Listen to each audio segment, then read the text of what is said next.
याचा dynamic stretch म्हणू शकतो आपल्याला. आपण होल्ड करतो नेहमी हा स्ट्रेच, कळतं तुम्हाला? पण नुसतं होल्ड करून होत नाही. त्यापेक्षा आपल्याला काय करायचं लक्षात. त्याच्यामध्ये 2 प्रकार करू शकतो आपण. पहिला प्रकार हा आहे रॉक करायचं पुढे मागे 8 ते 10 करायचे.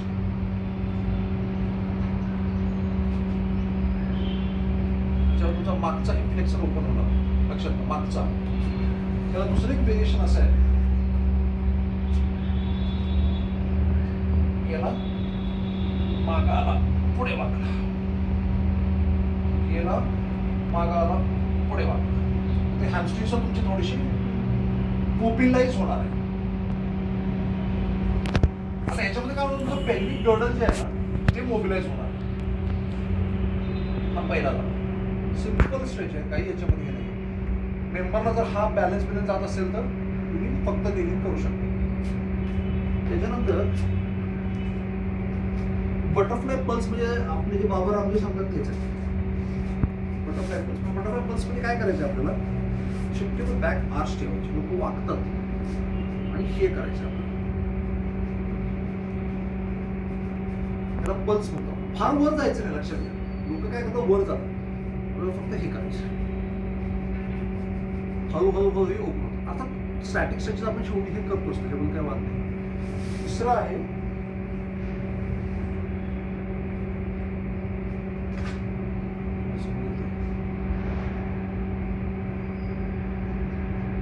Frog back. फ्रॉग बॅक बघ कसं असतं. थोडंसं अवघड आहे.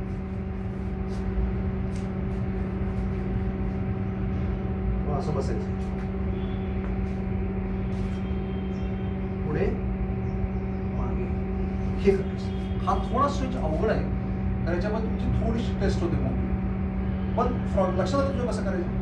फ्रॉग बॅक म्हणतात. चौथा स्ट्रेच आहे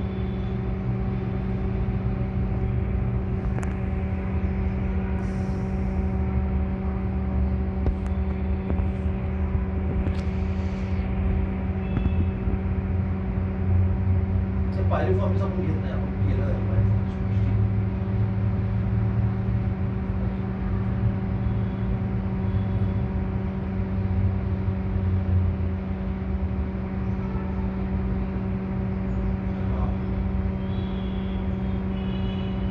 लिनिंग वॉल क्लॉक म्हणतो आपण याला. खूप इम्पॉर्टंट स्ट्रेचिंग. त्याच्यात तुला काय करायचं, भिंतीजवळ जायचं.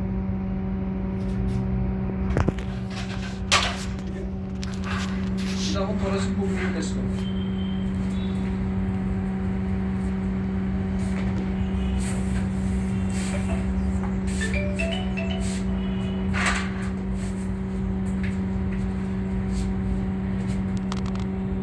पोझिशन घ्यायची.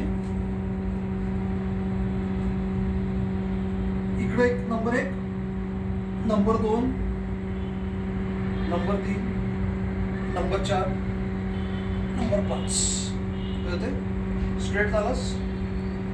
Number 1, number 2, number 3, number 4, number 5. ठीक आहे. तसंच ह्या बाजूला करा.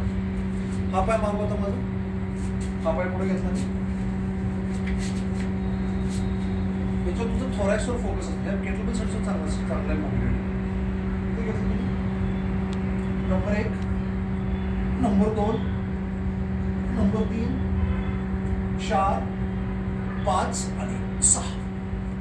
हे तुम्ही दोन्ही ठिकाणी 5-5 करू शकता. त्याला आपण म्हणतो लिनिंग वॉल क्लॉक. हा स्टेज आता एवढा अवघड नाही.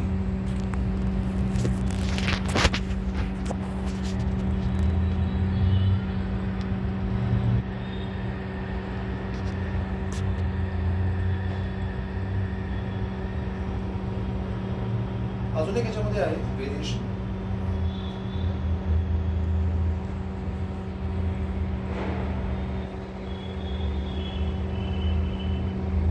लोअर बॉडी फिक्स होती माझ्या याच्यामध्ये.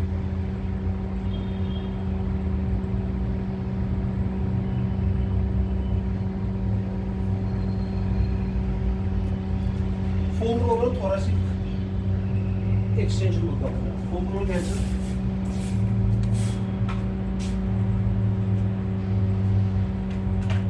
तुझी प्लेसमेंट कुठे आहे बघ, लंबारच्या थोडस वरती. ही माझी लंबार आहे आता, ह्याच्यापेक्षा जरा वरती घ्यायचं आणि हात इथे ठेवायचे आणि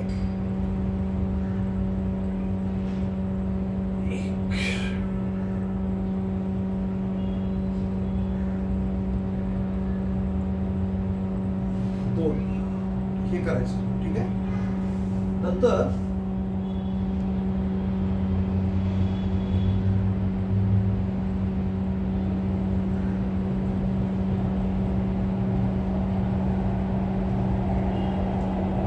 चाइल्ड्स पोज म्हणतो आपण. 3 प्रकारचे चाइल्ड्स पोज आहे. बॅक तुटली हो पाहिजे तर करताना. एक म्हणजे फोम रोलवर हात ठेवायचा, खाली बसायचं, पुढे जाऊ. एक पूर्ण तुझे लॅट्स सगळे ओपन होतं.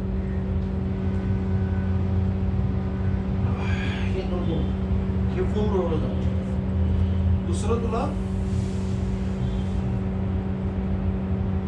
ही चाइल्ड्स पोज सिंपल आहे. ठीक आहे. वरती यायचं आणि चाइल्ड्स पोज ट्विस्ट सुद्धा असते. मध्ये यायचं, ट्विस्ट मध्ये यायचं, हे सुद्धा करायचं. पूर्ण तुझी थोडंसं ओपन होतं.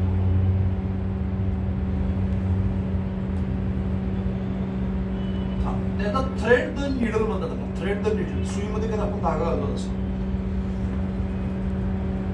इथं घ्यायचं आणि तुला परत यायचं. इथं ठेवायचं. हे हात इतका मार्ग असेल तेवढा थ्रेड द, हे तुला करायचं. ठीक आहे. त्याला थ्रेड द नीडल म्हणतात.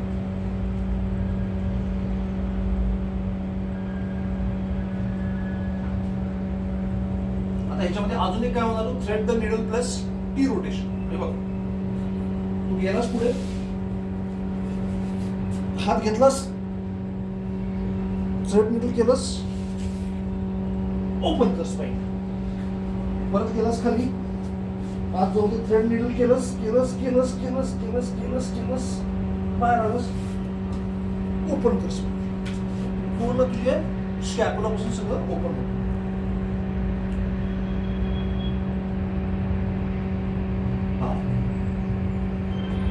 स्कॅप्युलर कोऑर्डिनेशन. झोपायचं, हाताला इंटरनली रोटेट करायचं, स्कॅप्युलर उचलायचा,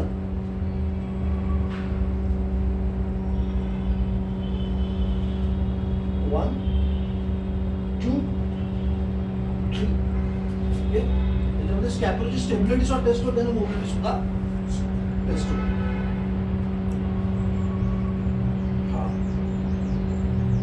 कॅन ओपनर्स म्हणतो. हा चांगला स्ट्रेच आहे. बघा, खूप चांगला स्ट्रेच आहे थोड्यासाठी. हात असा ठेवायचा, थम्स अप.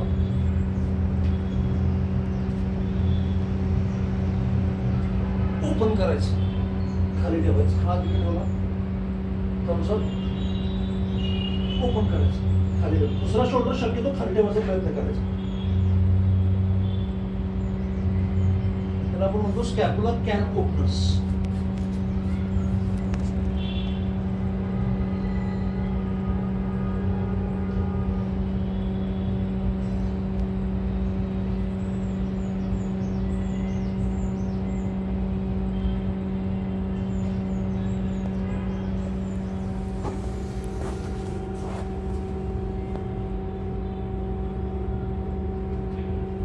आता kneeling reach backs.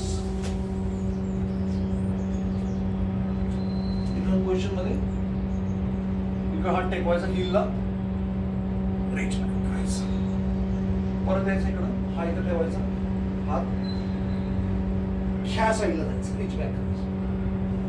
आणि स्कॉर्पियन्स आपल्याला माहिती करा, सगळ्यात दिसेल अख्खं सेशन घेऊ शकतो.